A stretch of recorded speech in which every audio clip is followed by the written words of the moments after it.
first of all, if we remember, we'll do the guess the price. There was a few more than that one.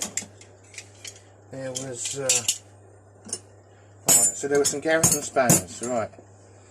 They cost £10 and £3.20 postage, so about $15 all in.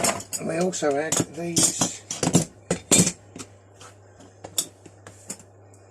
those footprint wrenches, and they cost just £6 and £4 postage, so about $12 all in, including postage. This was a bargain. This was £5. Amazing. I don't know how anyone else didn't bid on that. £5. And then these two snuffers. They were £5, but £5.68 postage, so $12. I mean, I'm not really bothered about the other hammer, but I'll put it in the picture. It was the coal hammer I'm interested in. And they were, I do believe, £4 the pair. On to today's Wingle Wongles. What have we got? I'll do this like this because it's got my name on this side. And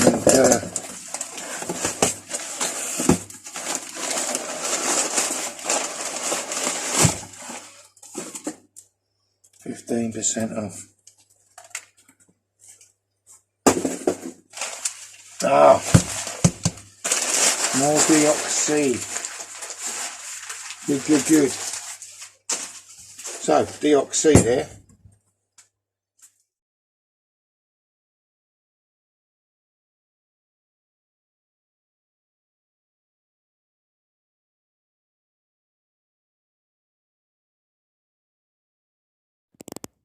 Right, so here's a bundle of mixed spanners, some Brick Tools, some King Dicks and some Lion brand, but the interesting thing is every single one has got a military mark on. So when I finally get round to cleaning these up, these will go on eBay and should pay for the weekly buy. This was sold to me as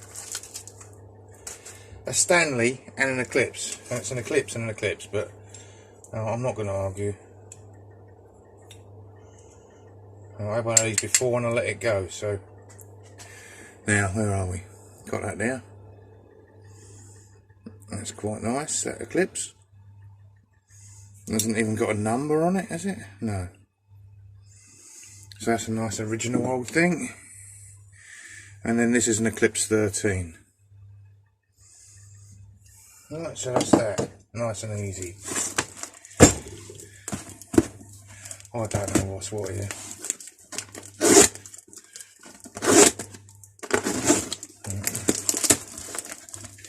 Bit hot in here today. I might take this jump off. Bit hot because I've got 2 heaters running, the dehumidifier running because of the flood the other day. I had to go out and buy my own dehumidifier because the dehumidifier the water people left me don't work. So the next day it stunk of mustiness. So things worse than them spanners here. And they stink a bit, I can tell you. Okay, now what we got here is oh yeah, right, so these are King Dicks. They're a bit dirty, aren't they? These are King Dicks, but they're nice King Dicks. So that's a 7/8. That's a reasonably big one. That's a 11/16, 13/16. Might have a whole set here. You never know, do you? You never know.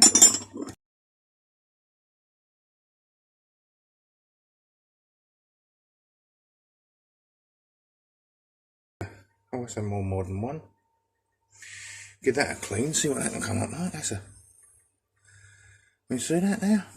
Bit dirty, but it's very shiny across here. So I'm going to give that a go in a minute. It's a giant Garrett and Kestrel. And a giant Garrett and Kestrel. Oh, I think this was a bit of late night bidding. I didn't really want them. didn't really want them because they don't say the Kestrel, but well, what can you do, eh? What can you do? Because you know what it's like. You see it, you bid on it, and then you win it. And then when you win it, you got to pay for it. Oh, let's open. No.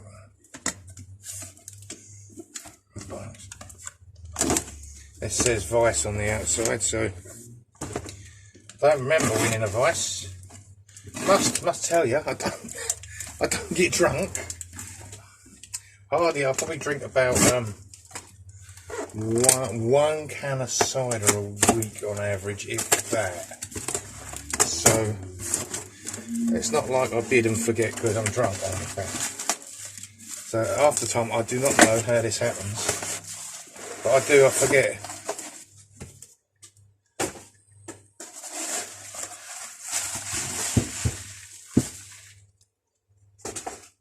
Also, with the postage thing lately, I've been now I was wondering, there's a possibility that this is either a Marples or a Redida. Now, I've seen the top half before like that as a Marples. Have I got one handy? Yeah, my Marples is... Ooh. The Marples, you're in camera shot here. The Marples is so similar. It's even got the little dent there, look.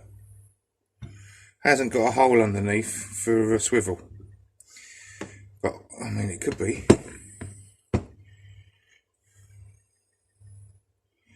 Don't think so. I don't think it's a Marples. I mean, it's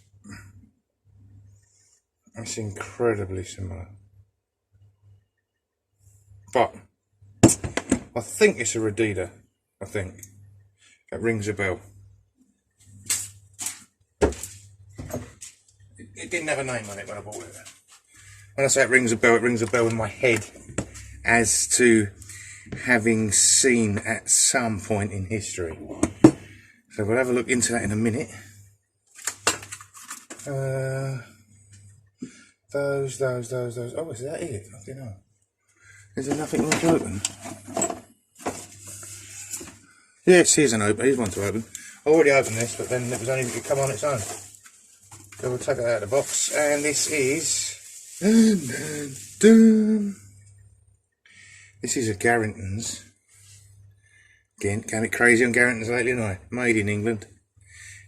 It's totally and utterly in the red diamond pattern, but there's no red diamonds.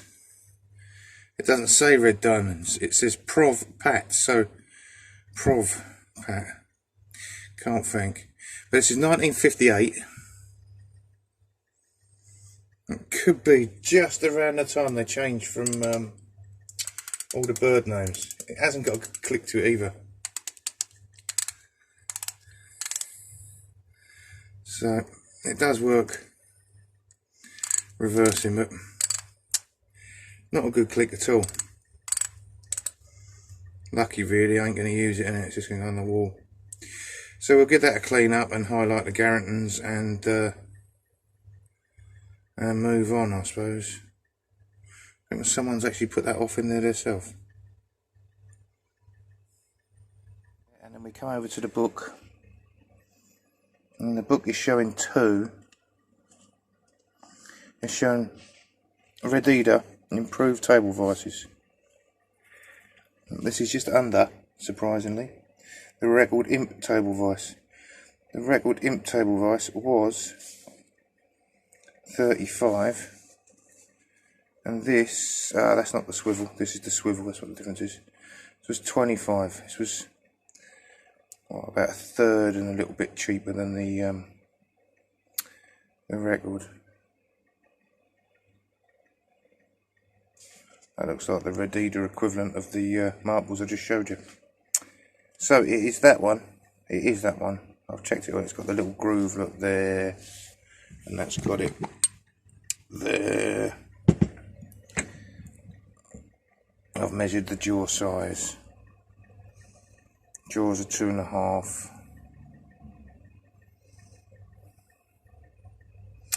So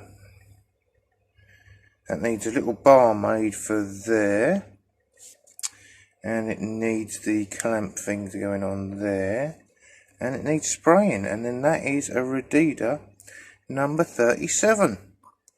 How handy is this book, eh?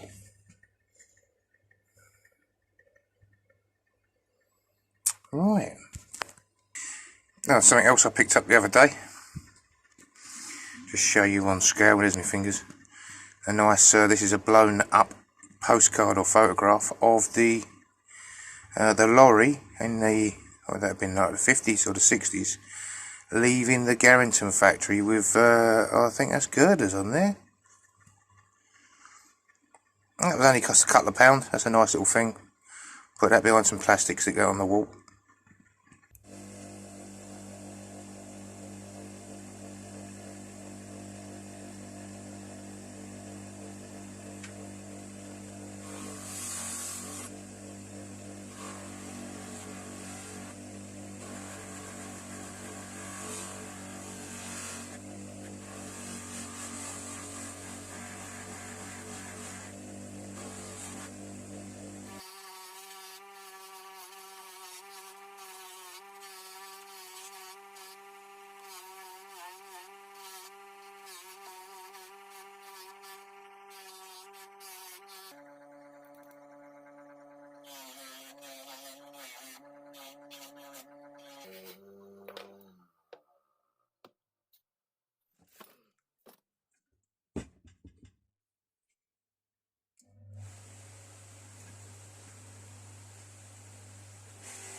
Anyway, that's what they looked like before, remember?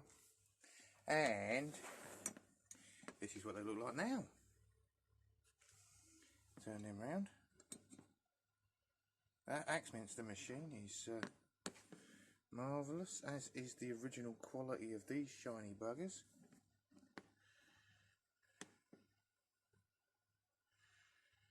No name on these, unfortunately, but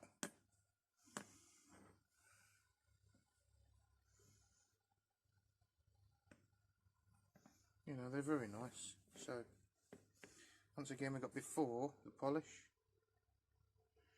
and after the polish. How about that?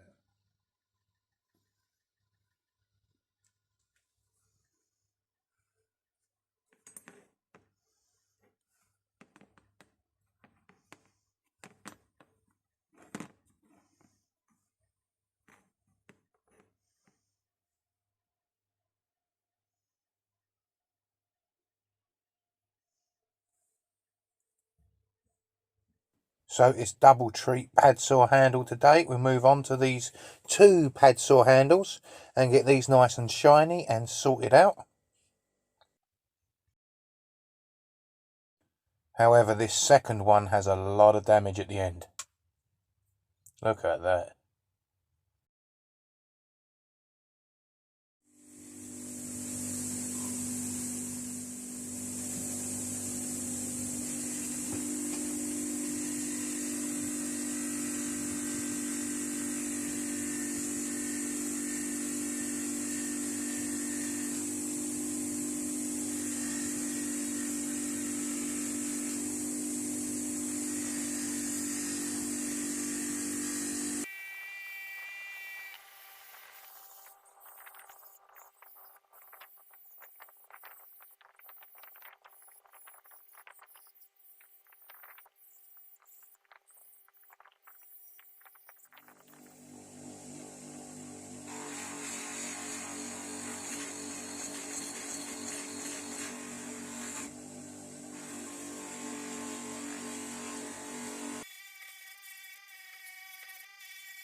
So let's just have a look at this with the damage again. There it is, not a pretty sight.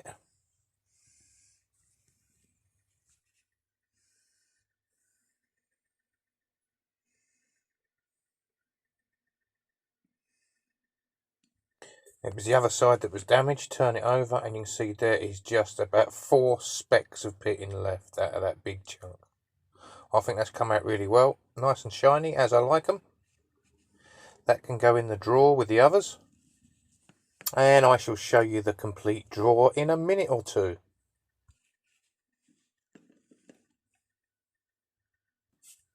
And so can this one. They're both keepers now. Come out lovely and shiny. Tiny little bit of beeswax on there, and that should preserve that for a year or so. Same with them nice brass candle snuffers. Put a little bit of tiny bit of wax on there, beeswax. Just do Scoutcrafter's reflection test while I'm here. Yeah, that's not too bad, is it, eh?